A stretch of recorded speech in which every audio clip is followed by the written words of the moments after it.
Let's begin with news of Russia sending a military unit to Africa for the first time in its history. The troops are expected to take part in a joint army exercise with Egypt. The paratrooper unit is deploying in the Egyptian desert. Observers from around 30 countries will be attending. Egypt has Africa's strongest army and has been developing rapidly in recent years. CCTV's Yasser Hakim has that story. Egypt and the United States used to hold military exercises together, but they were suspended back in 2008 for political reasons. Egypt has been waging a war against militant groups along its eastern and western borders. So Cairo decided to work more closely with Russia for assistance. This week's joint drills will focus on locating and destroying hostile armed groups in the desert. Egypt has been hosting other international players for drills as well. That includes Saudi Arabia. موضوع التدريبات العسكرية المشتركة. The joint military exercises are the highest form of cooperation between countries. It is also clear that both Egypt and Russia have a common vision in their approach to the war on terror and the fight against radical armed groups. Egyptian President Abdel Fattah al-Sisi is a military man. One of his first actions as president was to strengthen the army. His government has bought fighter jets from Russia and France, combat helicopters and jets from the United States, and submarines from Germany. Egypt's also the first country in Africa to own 2 helicopter carriers.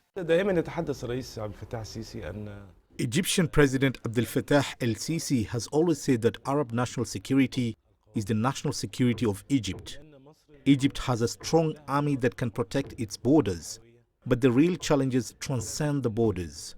Egypt has areas of strong interest that stretch from the south of the Gulf of Aden to far beyond the coast of Libya. That's why Sisi announced that he's not done with military purchasing yet.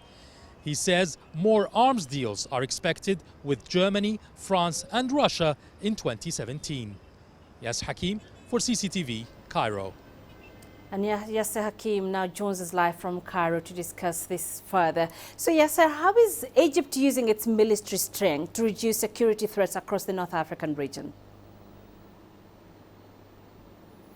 Yes, first of all, you've got the Libyan crisis there, and Egypt is having a strong presence in the politics in Libya, supporting the national Libyan army led by Khalifa Haftar, and also working with the government and the presidential council led by Fayez Sarraj to try to reach some kind of compromise, and using its military expertise and equipment and financial assistance as well to help the Libyan army retain peace and fight terrorism in Libya.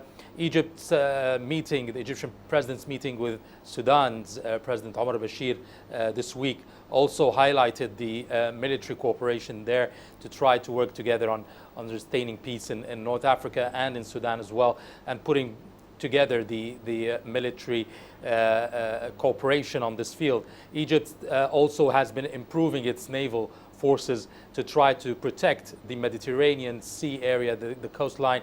There's been now a lot of discoveries of natural gas in the Mediterranean Sea, and this, the borders in the sea are quite hard to demarc, and that's why it needs also the presence of naval forces to protect the installations, the natural gas installations there, and also the fight against illegal migration and to stop refugees moving from Africa onto Europe. And it also extends all the way down to the Gulf of Aden and the Red Sea, and that will also be important for protecting the trade to North Africa from Asia and from Europe. And what kind of international cooperation, Yasser, is Egypt looking for in its quest to play an active role in securing the wider region? It's very important to note that at this moment, the biggest armies in the Middle East and in the region have been breaking up. The Iraqi army, the Syrian army, the Libyan army, the 3 of them have been dismantled because of the political chaos in the last few years, and that leaves Egypt as the main power right now in North Africa and the Middle East. So it was a policy by the Egyptian president to strengthen the army, to strengthen the power, to keep a balanced power in the region that would protect not only Egypt's borders, but he's always been saying that the Arab and African security is a security of Egypt itself. It's all one. And he's several times said he's ready to move his army and use his weapons or use his army to the aid of friendly countries in the region, whether in the Middle East or Africa.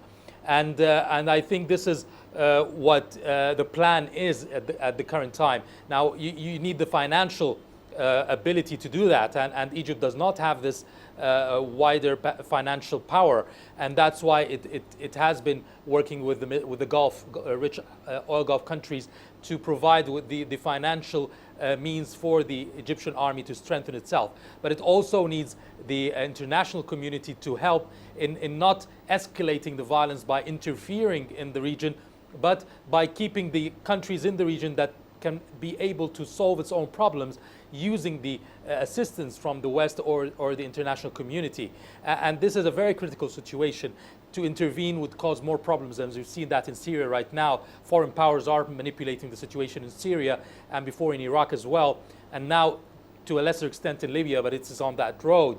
And what Egypt wants is that the region itself would solve its problems, but with the international cooperation, whether in expertise, whether in politics, or strategic and military, and also intelligence support. All right. Great insights there, Yasser. Hakim, thanks very much for joining us.